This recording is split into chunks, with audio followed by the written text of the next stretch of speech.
பாஸ்கா காலம் 2ஆம் வாரம் புதன்கிழமை. முதல் வாசகம் திருத்தூதர் பணிகள் நூலிருந்து வாசகம் 5ஆம் அதிகாரம் 17 முதல் 26 வரை உள்ள இறைவார்த்தைகள்.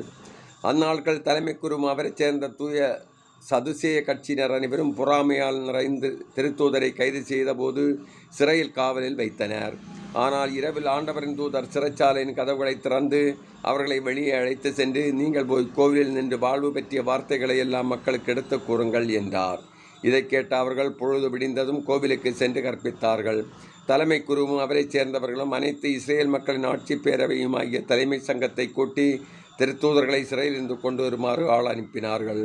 அது ஏவலர்கள் அங்கு வந்தபோது சிறையில் அவர்களை காணவில்லை. எனவே அவர்கள் திரும்பி வந்து, நாங்கள் சிறைச்சாலை உறுதியாய் பூட்டப்பட்டிருப்பதையும் காவலர் வாயிலருகில் நின்று கொண்டிருப்பதையும் கண்டோம், ஆனால் கதவை திறந்தபோது உள்ளே எவரையும் காணவில்லை என்று அறிவித்தார்கள்.